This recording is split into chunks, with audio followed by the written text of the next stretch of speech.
Ladies and gentlemen, welcome back to another episode of the Cryptonews Weekly Roundup. It's your host, Matt Zahab, alongside Rachel Wolfson. Rachel, how are you on this lovely afternoon? Doing well, Matt. It's Thanksgiving in the United States today. So after this, I'm going to go have a nice Thanksgiving celebration, and I'm excited for that. So happy Thanksgiving to our listeners who celebrate. I love that. Yes, happy Thanksgiving to all of our lovely American listeners. And folks, my apologies. You might be able to hear some Spanish background music. That is not me. I am in Buenos Aires, as many of you know, and there is a little bit of a street festival going on outside of our lovely condo, and I unfortunately cannot tell them to quiet down. So if you hear this, my apologies, but I will mute myself when I am not speaking. And it is time to jump right in. We had an absolute bananas week. As always, we're going to start with some price action. Bitcoin had a bit of a crazy week. Again, when Rachel and I recorded last week, we did hit 99K. It is down 1.5% this week to 95.2K. And we did hit 91 and 92K. It was a little spooky, but we are back at 95. ETH had an incredible week, up 8%, currently hovering at around 3.5K. Solana is also down 6%, $233 per coin.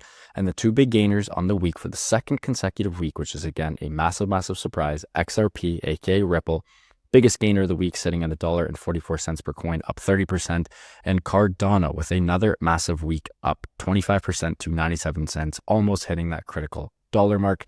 But the biggest news of the week, which unfortunately happened on Friday of last week, right after Rachel and I finished recording, as this episode went live, Rachel, SEC Chair Gary Gensler will finally be stepping down.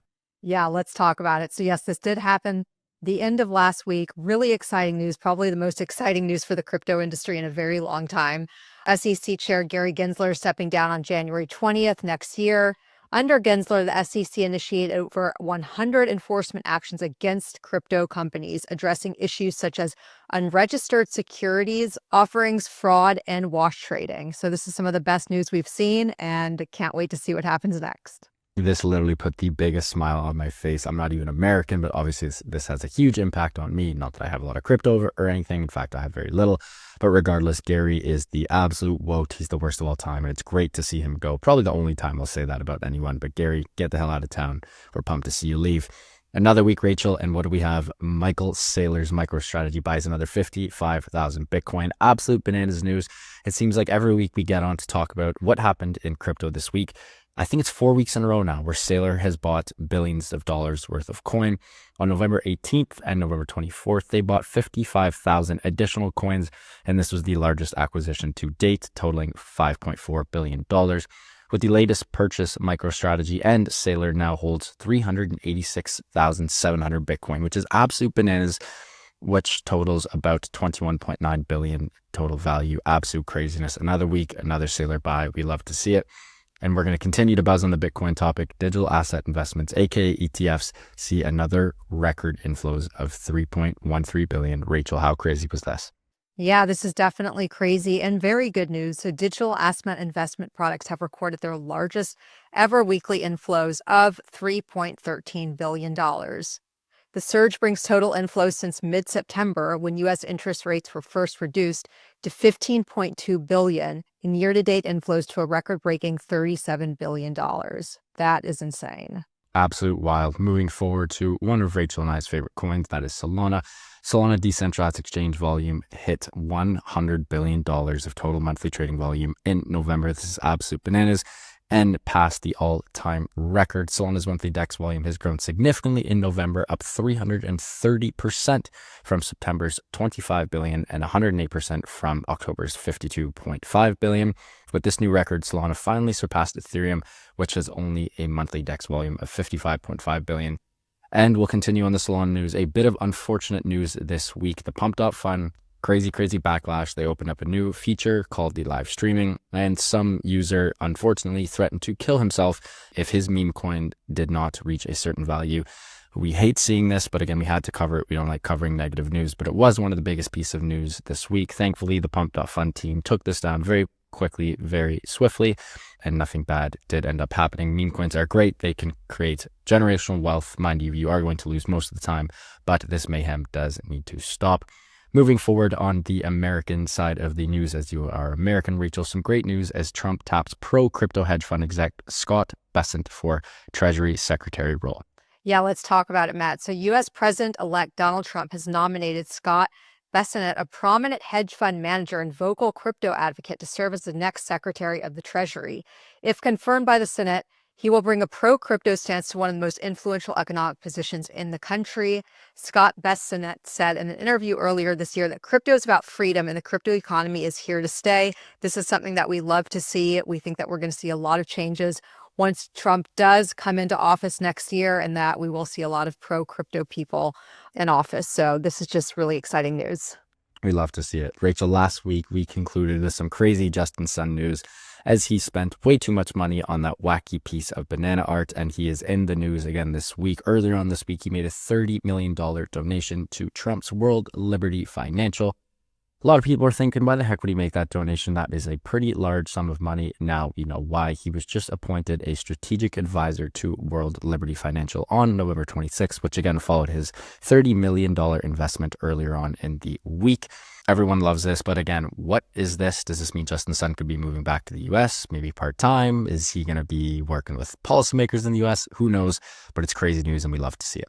Yeah, definitely. I remember, Matt, when Justin Sun had a place to live in San Francisco, and he was in the Bay Area. So I got to moderate I was the MC of the Tron event that happened in San Francisco in 2019. That is when he was living in San Francisco. So we'll just have to see what happens. Crazy, crazy, crazy. And moving forward, Cantor Fitzgerald acquired a 5% stake in stablecoin issuer Tether, which was valued up to $600 million. The acquisition, which occurred within the past year, positions the firm to potentially leverage political influence through its CEO, Howard Lutnick, who was recently appointed as U.S. President-elect Donald Trump's Secretary of Commerce. The Wall Street Journal reported on November 24th that Cantor Fitzgerald's involvement with Tether could bolster the stablecoin issuer's standing and increasing regulatory scrutiny. This is incredible news, but I really don't get how this math makes sense, Rachel. Tether is worth hundreds and hundreds of $billions, at least I think that's the case.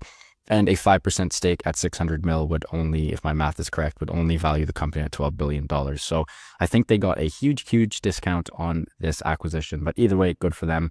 You and I are both huge fans of Tether, and Paolo Ardoino, the CEO, as well. So always love some positive news on that front.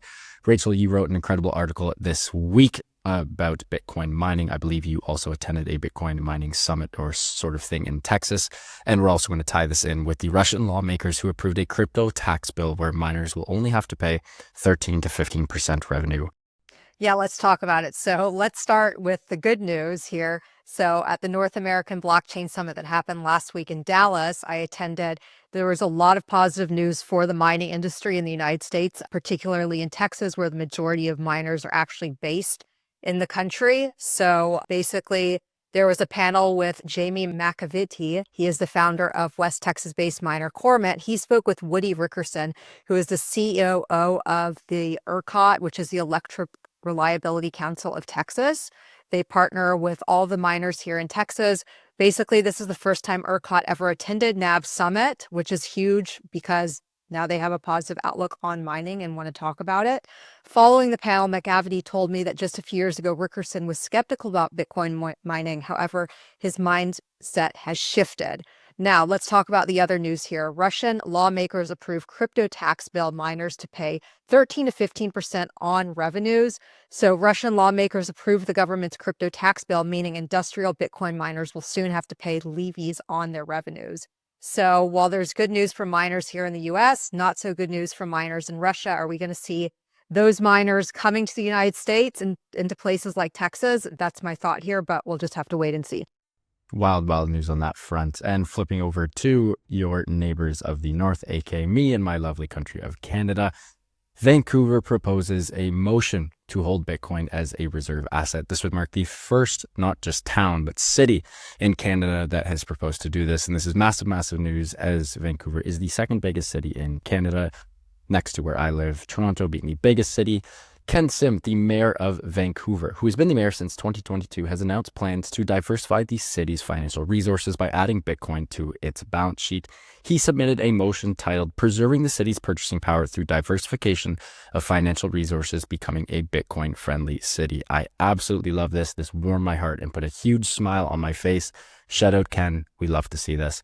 Another piece of crazy news this week, Tornado Cash, which we haven't heard a lot of in quite some time because it was sanctioned like crazy. Sanctions are lifted and Rachel had absolutely ripped. Yeah, definitely haven't heard news about Tornado Cash lately, but earlier this week, a federal appeals court lifted the U.S. sanctions against the Tornado Cash mixing service. So shortly after, Torn rocketed by 410% in just over 24 hours, surging to $18. Huge news. Definitely need to watch this to see what happens next. Wild, wild news. And folks, just some friendly, good feeling news to end the week. Rachel, the Bitcoin halving birthday, I believe it went through its first ever halving event 12 years ago, reducing the block rewards from 50 Bitcoin to 25 Bitcoin per block reward. As of November 27th, there are 19.8 million Bitcoin in circulating supply, with 1.2 million Bitcoin left to be mined until it finally reaches the 21 million end cap. Crazy, crazy week. Bitcoin almost hit 100 and then it fell back down. Price action all over the board. Some crazy stuff on Pump.fun. That decentralized exchange volume going through the roof, hitting new all-time highs. Next week will probably be a banger as well. But folks, we hope you enjoyed this one. We love doing this with you. If you enjoyed it, please do like, please do subscribe. It would mean the world to the team and I. And folks, we will see you next week. Rachel had a blast doing this with you as always. Enjoy your Thanksgiving with your family. And folks, we will see you on the next one. Thanks, guys. See you later. See you Bye. guys.